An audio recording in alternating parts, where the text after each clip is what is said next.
Many people in Lansing don't know about the history or the transformation the construction of I-496 had on the city and its people when it was completed in 1970. The Historical Society of Greater Lansing is working on a very important project for the residents of the city of Lansing. It's called the I-496 Project, and what it is about is the construction of the I-496 expressway from about 66 to 1970 when it was construction, and the destruction of about 600 structures, which displaced an enormous number of people over a very short period of time.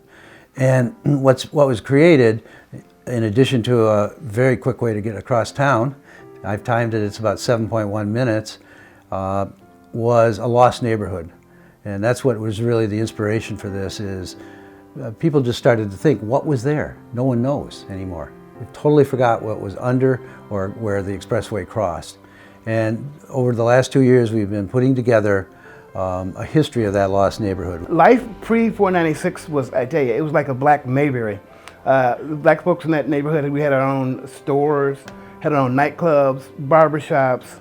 It was really, really nice. Everybody pretty much knew everybody, and we all kind of looked after each other. But I tell you, when 496 did come through, it really dispersed a lot of us.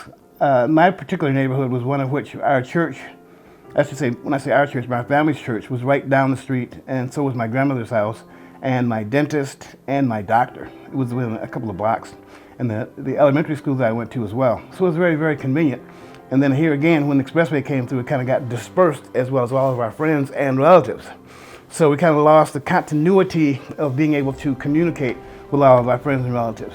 There's always a cost of things like this, and the cost was to a very tight-knit neighborhood that had a long history in Lansing, that was there because they had to be there, ultimately, because of redlining, because of exclusionary clauses and deeds.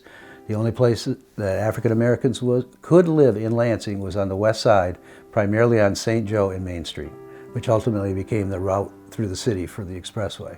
And we wanted to follow that and see what it was like. First, average citizens, what's it like to live in that neighborhood? And we very soon learned that it was an amazing place to live. It's the kind of prototype neighborhood people want to live in today.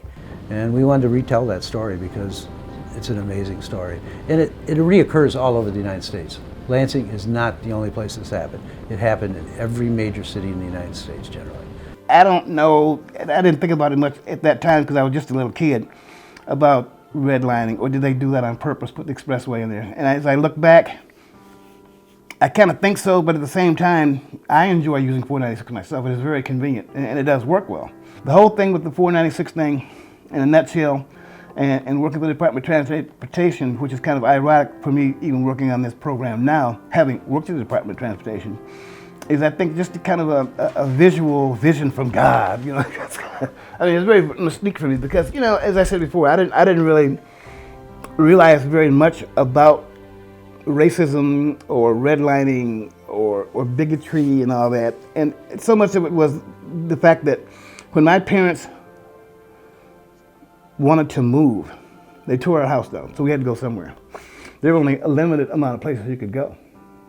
The areas that we wanted to live in, they wouldn't, when I say they, the white people, the realtors wouldn't let us live there. And it was actually in the Lansing State Journal, it would say colored only for some areas, or some areas said whites only. And that was only 2 or 3 blocks from where I lived.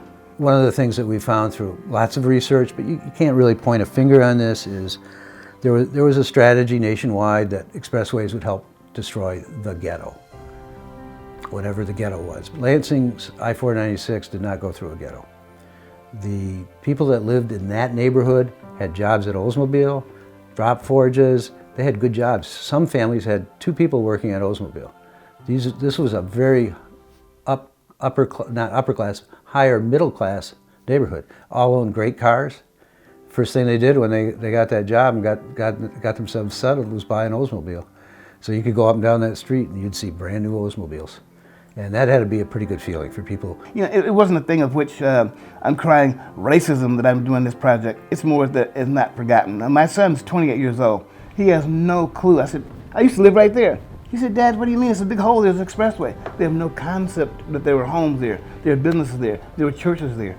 They have no clue whatsoever. So that's what we're working on, is so it's not forgotten, not so much to beat people up about it, because we can't change the past, we just want to remember the past. As reconstruction of portions of the expressway begin, it is now recognized that the original construction of I-496 came at a cost.